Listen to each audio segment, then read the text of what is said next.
ప్రజాపాలన అని చెప్పుకున్నారు. ప్రజల వద్దకే పాలన అన్న మాట కూడా చెప్పడం మనం విన్నాము. అంటే హ్మ్. ఎటూ లేదన్నా సరే దాదాపు కాంగ్రెస్ పాలన మీరన్నట్టు 1 ఇయర్ అవుతుంది. ఈ 1 ఇయర్ కాలంలో ఇచ్చిన 6 గ్యారంటీలు అమలు కాలేదు అని మీరు అంటున్నటువంటి మాట. అలాగే 421 హామీల గురించి వస్తే, ఆ హామీలు అసలు అంటే అలవిగాని హామీల విషయంలో ఏం చెప్తారు? ఇప్పుడు హామీలు వాళ్ళిచ్చారు. హ్మ్. ప్రజలు నమ్మిండ్రు. హ్మ్. 2000 కాకపోతే 4000 ఇస్తా ఉన్నారు. 3000 కాకపోతే 5000 ఇస్తా అన్నారు. హ్మ్. తులం బంగారం ఇస్తా అన్నారు. అవును. ఏవి మరి? హ్మ్. మీ 4000 పెన్షన్ ఎక్కడ పోయింది? ఎక్కడ పోయింది? తులం బంగారం ఏది? హ్మ్. రైతు బంధు ఎన్ని రోజులు ఇచ్చారు మీరు? ఇప్పుడు 4, 5 ఇన్‌స్టాల్‌మెంట్‌లు అంటే వచ్చే ఎగ్గొట్టిర్రు. నెల నుంచి జనవరి నుంచి రైతు ఇప్పుడు సార్ భరోసా ఇస్తామని చెప్తున్నారు ఎక్కడ కదా! ఇవ్వు ఫస్ట్ ఇచ్చిన తర్వాత మాట్లాడదాం. హ్మ్. మీరు మొత్తం అన్ని దేవుళ్ళ మీద మొక్కి ఎక్కడ పడితే అక్కడ ప్రమాణం చేసి రైతు రుణం మాఫీ అన్నాడు. హ్మ్. అందరికి వచ్చిందా? హ్మ్.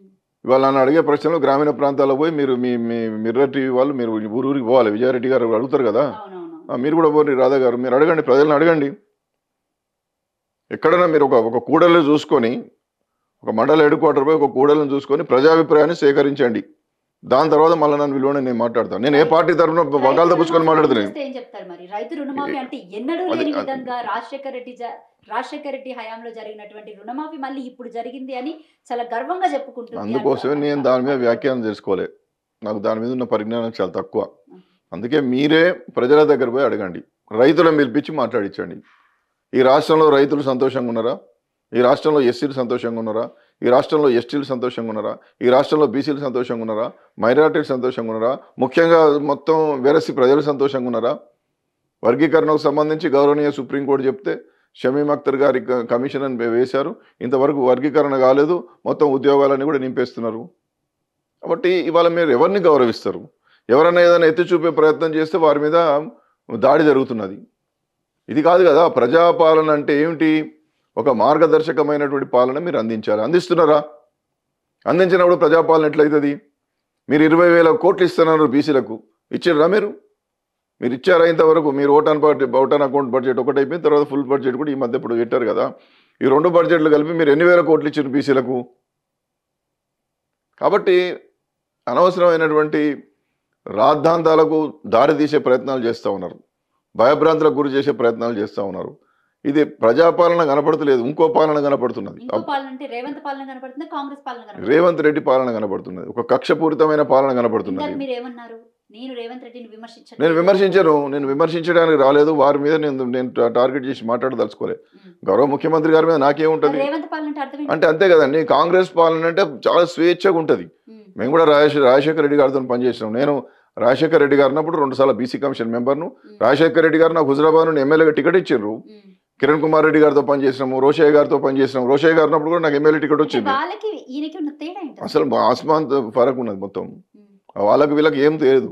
హ్మ్. వాడు కూడా రాజశేఖర రెడ్డి గారి పాలన అంటే రామరాజ్యం అంటారు. హ్మ్. మరి రేవంత్ పాలన సంవత్సరంలోనే ఏమంటారో తెలుసు కదా? అంటే రాక్షస పాలన నేను అనుకోవచ్చా? అనను. ఆ! ప్రజలను అడగండి మీరు. హ్మ్.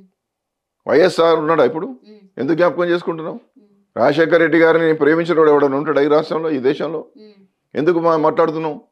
తెల్లవారితే బీసీల హక్కులు ప్రయోజనాల గురించి మాట్లాడేటటువంటి వ్యక్తిని కదా నేను. హ్మ్. నేను కూడా రాజశేఖర రెడ్డి గారిని అభిమానిస్తున్నా. హ్మ్. ఈ రాష్ట్రంలో ఉన్న మీరు ఎవరినని అడగండి. హ్మ్. పక్క రాష్ట్రం కూడా పోయిరండి. ఇప్పుడు తెలుగుదేశం పాలన ఉన్నది కదా, హ్మ్. వైఎస్ఆర్ పేరెత్తుది ఎట్లా దేవుడు అంటారు. కారణం ఏమిటి? ప్రజలకు ఆయన చేసింది కాబట్టి. ఎన్టీ రామారావు గారిని చాలా గొప్పవాడుగా, బీసీల సముద్రంలో పనిచేసినటువంటి మహానుభావుడుగా చెప్తారు. తెలంగాణ ఉద్యమం జరుగుతున్నప్పుడు అందరి విగ్రహాల మీద దాడులు జరిగినాయి. అవును. కానీ ఒక ఎన్టీ రామారావు గారి విగ్రహం కానీ, ఒక రాజశేఖర రెడ్డి గారి విగ్రహం కానీ ఎవడు ముట్టుకోలే. ఎవడో పిచ్చోడు తెలియక 1-2 చోట్ల జరుగుతుండవచ్చు కానీ ఆ విగ్రహాల జోలికి పోలే. మిలియన్ మార్చ్ జరిగినప్పుడు అన్ని విగ్రహాల జోలికి పోయినారు. హ్మ్. ఎన్టీఆర్ ఘాట్ను గులగొట్టచ్చు కదా, హ్మ్. అవును. ఎందుకు చేయలేదు? మెజారిటీ ప్రజలు బలహీన వర్గాల సంక్షేమం కోసం ఎన్టీ రామారావు పనిచేసిండు. బలహీన వర్గాల జీవితాల్లో వెలుగులు తీసుకొచ్చిన వాడు రాజశేఖర రెడ్డి. ఆ విధంగానే నేను ఇవాళ మాట్లాడద్దు కానీ 10 సంవత్సరాల్లో కొంత బలహీన వర్గాలకు గత ప్రభుత్వంలో కూడా కొంత మేలు జరిగింది.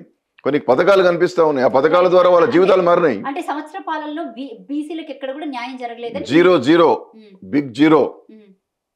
20 లక్షలు అనేటువంటిది ఓవర్సీస్ స్కాలర్షిప్ పథకం గతంలో కేసీఆర్ గారు ప్రభుత్వం పెడితే హ్మ్. ఆ నిధులు వస్తలేవు. రైట్. కేసీఆర్ గవర్నమెంట్ లో మరి బీసీలకి ఏం న్యాయం జరిగింది? ఏం జరగలేదు అడగండి. నేను ఏం జరిగిందో మీరు చెప్పండి. కొన్ని పథకాలు పెట్టాడు కదా ఆయన. ఏం పథకాలు? రెసిడెన్షియల్ పాఠశాలలు పెట్టాడు. మా పిల్లలంతా చదువుకుంటున్నారు. హ్మ్. హ్మ్. అంటే నేను మధ్యాహ్న భోజనం పెడితే ఆ అన్నం కోసం పోయేటోళ్ళంతా కూడా రెసిడెన్షియల్ పాఠశాల జాయిన్ అయ్యి చిన్న చిన్న 3వ తరగతి 4వ తరగతి పిల్లలు ఇంగ్లీష్ హిందీలో మాట్లాడేటటువంటి స్థాయికి ఎదిగిపోయి వాళ్ళ ప్రపంచవ్యాప్తంగా ఎంతో మంది పిల్లలు ఆ రెసిడెన్షియల్ పాఠశాల నుండి సెలెక్ట్ అయిపోవడం జరిగింది. అది చాలా గొప్ప పరివర్తన. రియంబర్స్మెంట్ ఆఫ్ ట్యూషన్ ఫీని సక్రమంగా అమలు చేయగలిగిండు. అంతేకాకుండా అనేకమైన పథకాలు, దళిత బంధు పథకం కావచ్చు, బీసీ బంధు పథకం కావచ్చు, అనేక స్కీమ్స్ ఎక్కువగా అందలేదు అన్నటువంటి చివరి దశలో వారు పెట్టినరు.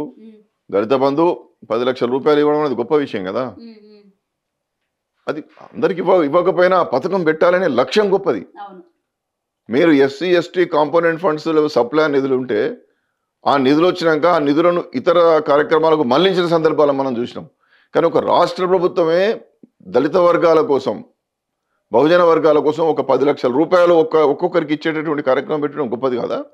కొంతమంది విమర్శించారు, నేను మాత్రం విమర్శించాను. దళిత బంధు నేను స్వాగతించాను. ఆ విధంగానే కొంత బీసీ బంధు పథకం కూడా పెట్టే ప్రయత్నం చేసిండు. సరే, ఇవాళ వాళ్ళు రాకపోవచ్చు. అంటే నేనేమంటున్నా, మొత్తం బీసీ జాతిని మొత్తం సముద్ధరించిండు, ఎస్సీ ఎస్టీలను సముద్ధరించిన నేను మాట్లాడాం. ఈయనకన్నా 200 వాళ్ళ నయం. ఏ పథకాలు పెట్టుకోండి అమలు చేయగలిగిండు ఆయన. 20 లక్షలు ఓవర్సీస్ స్కాలర్షిప్ ప్రపంచ భారతదేశంలో ఎక్కడ లేదు.